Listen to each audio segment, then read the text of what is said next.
Good morning మిత్రమా. ఈరోజు మన టాపిక్ వచ్చేసి ఉష్ణము. సో ఏంటి అసలు ఉష్ణం అంటే ఏంటి, ఉష్ణోగ్రత అంటే ఏంటి, ఈ ఉష్ణం అనేది ఎలా ప్రసారం అవుతుంది అని చెప్పడానికి మనకి ఉష్ణ ప్రసారానికి సంబంధించి మనకు ఎక్కడనంటే మనకు వాతావరణంలో 5 పొరలు ఉంటాయి మిత్రమా. ట్రోఫో, స్ట్రాటో, మీసో, థర్మో, ఎగ్జో అని ఇలా 5 పొరలు ఉంటాయి. అయితే ఈ ట్రోఫో ఆవరణం అనేది భూమధ్య రేఖ వద్దనేమో అంటే 18 కిలోమీటర్ల దూరం కలిగి ఉంటుంది. అదేవిధంగా ధృవాల వద్ద అయితే 8 కిలోమీటర్ల దూరం కలిగి ఉంటుందని చెప్పాడు. ఈ భూమధ్య రేఖ వద్ద ఎందుకు ఈ ట్రోఫో ఆవరణము దూరంగా వ్యాపించి ఉంటుంది, విస్తరించి ఉంటుంది అని అంటే ఉష్ణ సంవహనం వల్ల ఇది ట్రోఫో ఆవరణం అనేది దూరంగా విస్తరించి ఉంటుందని చెప్తాడనమాట. అసలు సంవహనం అంటే ఏంటి అనేటటువంటి విషయాన్ని మనం కనుక పరిశీలిస్తే మరి అసలు ఆ ఉష్ణ సంవహనం వల్ల ఈ దుమ్ము ధూళి కణాలు వేడికి ఇక్కడ ట్రోఫో ఆవరణం అనేది భూమధ్య రేఖ వద్ద దూరంగా విస్తరించి ఉంటుంది. భూమధ్య రేఖ వద్ద అదేవిధంగా ధృవాల వద్ద మనకు సూర్యకిరణాలు అనేవి ఏటవాలుగా పడటం వలన ట్రోఫో ఆవరణం అనేది 8 కిలోమీటర్ల దూరంలోనే ఉంటుంది అనేటటువంటి విషయాన్ని చెప్తున్నాడు అనమాట. సో కాబట్టి మనం ఇక్కడ ఆ సోషల్లో ఉన్నటువంటి టాపిక్ ఇక్కడ ఉన్నటువంటి దానికి లింక్ అప్ ఉంది. సో మనం ఊకనే చదువుకోకుండా వెళ్ళకుండా దాని వెనకాల ఉన్నటువంటి సైన్స్ను కూడా మనం గుర్తు చేసుకుంటూ పోతే ఈజీ అవుతుంది. సో కనుక ఇప్పుడు మనం టాపిక్లోకి వెళ్తే అసలు ఉష్ణం ఏంటి, ఉష్ణ వికిరణం ఏంటి, ఉష్ణ వాహనం ఏంటి, ఉష్ణ సంవహనం ఏంటి అని కనుక పరిశీలిస్తే ఉష్ణం అంటే ఏంటంటే వేడి వస్తువు నుండి చల్లని వస్తువుకు ప్రసరించేటటువంటి శక్తి స్వరూపమే ఉష్ణం. ఉష్ణం అనేది ఒక శక్తి స్వరూపము, ఉష్ణోగ్రత కాదు. ఉష్ణం అనేది ఒక శక్తి స్వరూపము. సో ఇది ఒక రూపం నుండి ఒక రూపంలోకి మార్చవచ్చు, కానీ దీన్ని సృష్టించలేము, నాశనం చేయలేము ఉష్ణాన్ని అనేటటువంటి విషయాన్ని చెప్తున్నాడు. అదేవిధంగా ఉష్ణానికి ఎస్ఐ ప్రమాణం వచ్చేసి జౌలు, సిజిఎస్ ప్రమాణం అయితే calorie. 1 calorie is equal to 4.186 జౌల్స్కు సమానము. 1 కెలోరీ ఈజ్ ఈక్వల్ టు 4.186 జౌల్స్కు సమానము. ఈ విధంగా మనకి ఎస్ఐ ప్రమాణం అయితే జౌలు, సిజిఎస్ ప్రమాణం అయితే కెలోరీని కలిగి ఉంది. మరి ఉష్ణోగ్రత ఏంటంటే చల్లదనము వెచ్చదనం యొక్క స్థాయిని తెలిపేది ఉష్ణోగ్రత. అంటే మన శరీరం కంటే బయటి వాతావరణం ఎంత వెచ్చగా ఉంది, మన శరీరంలోని చల్లదనం కంటే బయటి వాతావరణం ఎంత చల్లదనంగా ఉంది అనేటటువంటి విషయాన్ని చెప్పేది ఉష్ణోగ్రత. ఉష్ణోగ్రత అంటే ఏంటి అని అంటే మనం పోల్చడం ద్వారా చెప్తాం అనమాట. ఇప్పుడు ఫర్ ఎగ్జాంపుల్ మనం ఒక ఐస్ ముక్కను చేతిలో పెట్టుకున్నాం. ఓహో, ఈ ఐస్ ముక్క అనేది మన శరీరానికంటే చల్లగా ఉంది కాబట్టి అది మన శరీరంలోని ఉష్ణాన్ని తీసుకుంది కాబట్టి మనకు అప్పుడు చల్లగా అనిపిస్తుంది. అంటే అప్పుడు ఈ మంచుగడ్డ అనేది చల్లగా ఉంది అనేటటువంటి విషయం అర్థమవుతుంది. కాబట్టి ఉష్ణం అంటేనేమో వేడి వస్తువు నుండి చల్లని వస్తువుకు ప్రయాణించేటటువంటి శక్తి స్వరూపాన్ని ఉష్ణమని, అదేవిధంగా ఒక వస్తువును పోల్చడం ద్వారా దాని యొక్క చల్లదనాన్ని వెచ్చదనం స్థాయిని కనుక చెప్పగలిగితే దాన్ని ఉష్ణోగ్రత అని అంటాం. ఉష్ణోగ్రతకు ఎస్ఐ ప్రమాణం కెల్విన్, అదేవిధంగా సిజిఎస్ ప్రమాణం అయితే సెల్సియస్. మరి ఇప్పుడు ఈ ఉష్ణ ప్రసారం ఎలా జరుగుతుంది అని కనుక పరిశీలిస్తే ఇక్కడ నుంచి మనకు బిట్టుపడుతుంది చూడండి.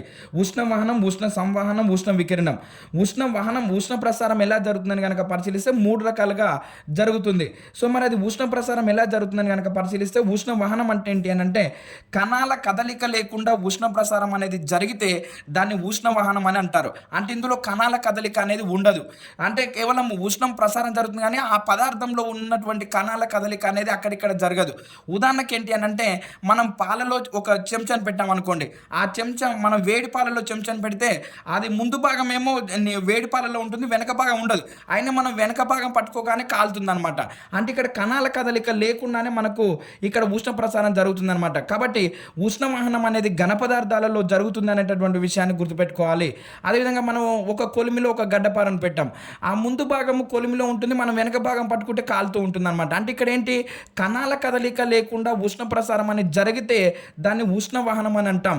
ఉదాహరణకు పాలలోని చెంచా కాలడము, అదేవిధంగా ఇనుప ముక్క కాలడము, కొలిమిలో పెట్టినటువంటి గడ్డపార కొన ముందు అంటే కొలిమిలో ఉంటే వెనక భాగం కాలడం అనేది ఇదంతా కూడా ఉష్ణ వాహనానికి ఉదాహరణ.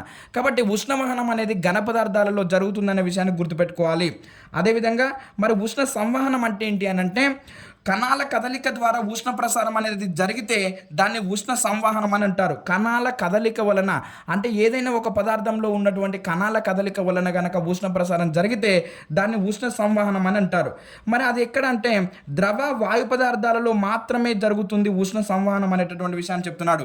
ఇంకో గదిలోని పొగ బయటికి వెళ్ళడము, స్టవ్ పై ఉంచిన నీటి ఉపరితలం వేడెక్కడం అనేది. స్టవ్ పై ఉంచిన నీటి ఉపరితలం ఎందుకు వేడెక్కుతుంది? ఈ కింద ఉన్నటువంటి నీటి బిందువులు ఎప్పుడైతే వేడెక్కుతుందో అప్పుడు ఈ వేడెక్కినటువంటి బిందువులన్నీ కూడా పైకి చేరుతూ ఉంటాయన్నమాట.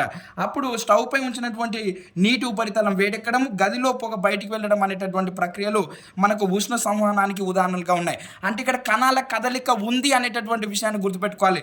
ఇప్పుడు మన ఇంట్లో ఫర్ ఎగ్జాంపుల్ కట్టెల పొయ్యి ఉంది అనుకుందాం. కట్టెల పొయ్యి మీద మనం కట్టెల పొయ్యిలో బాగా మండకుండా పొగ వచ్చింది అనుకో, మనం యువతల రూమ్లో ఉన్న కళ్ళు మండుతాయి. అంటే ఏంటి, ఆ పొగలోని ఆ పొగ అనేది ఒక చోటు నుండి మరొక చోటుకి కదలడం వల్లనే మనకు కళ్ళు మండాయి. అలా కణాల కదలిక వలన గనక మనకు ఉష్ణ ప్రసారం అనేది జరిగితే దాన్ని ఉష్ణ సంవహనం అని అంటారు. ఈ ప్రస్తావన ఎక్కడుందో తెలుసా? 9th క్లాస్ సోషల్ టెక్స్ట్ బుక్లో మనకు ఇక్కడ వాతావరణం అనేటటువంటి పాఠ్యాంశంలో ఇచ్చాడు చూడండి. భూమధ్య రేఖ వద్ద ఎత్తుగా ఉండుట కారణం ఏంటి అని అంటే బలమైన సంవహన ప్రవాహాల వల్ల వేడిమి చాలా ఎత్తు వరకు వెళ్తుంది. అందుకే ఇక్కడ ట్రోఫా ఎత్తు ఎక్కువగా ఉంటుంది. ఇక్కడ చూడండి, ఇక్కడ ప్రస్తావించాడు భూమధ్య రేఖ వద్ద వేడి అంటే సూర్యకిరణాలు నిట్టనిలుగా పడటం వలన ఇక్కడ దుమ్ము ధూళి కణాలు అనేవి వేడెక్కి ఉండటం వలన ఈ భూమధ్య రేఖ వద్ద ట్రోఫావరణం అనేది 18 కిలోమీటర్ల దూరంలో ఉంటుంది. ధృవాల వద్ద అయితే 8 కిలోమీటర్లుగానే ఉంటుంది అనేటటువంటి విషయాన్ని చెప్తున్నాడు అనమాట. కాబట్టి ఈ విషయాన్ని గుర్తుపెట్టుకోండి.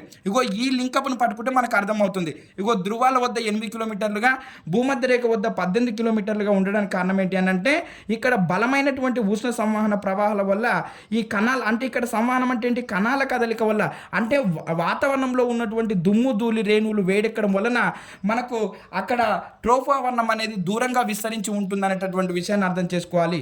ఇక్కడ ఉంది చూడండి, కణాల కదలిక ద్వారా ఉష్ణ ప్రసారం అనేది జరిగితే దాన్ని ఉష్ణ సంవహనం అంటారు. ఇక్కడ ఇది ద్రవ వాయు పదార్థాలలో మాత్రమే జరుగుతుందనే విషయాన్ని గుర్తుపెట్టుకోవాలి. ఉష్ణ వహనం అనేది మాత్రం ఘన పదార్థాలలో జరుగుతుంది.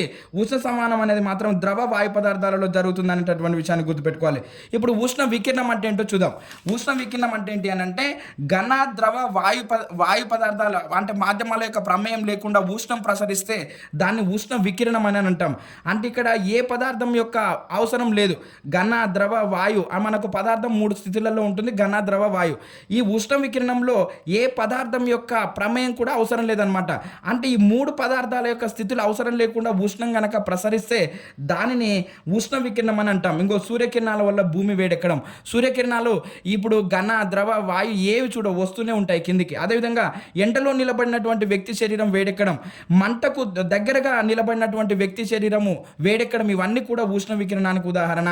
మనం ఇప్పుడు సూర్యకిరణాలు ప్రసరించడానికి ఏంటి, మనం సూర్యకిరణాలు ఎక్కడి నుంచి వస్తున్నాయి, సూర్యుడి నుండి వచ్చేస్తున్నాయి. అంటే ఇక్కడ ఏ యానకం అవసరం కూడా లేదు. అంటే సూర్యకిరణాలు అనేది ఘనంలో వెళ్తాయి, ద్రవంలో వెళ్తాయి, వాయువులో వెళ్తాయి.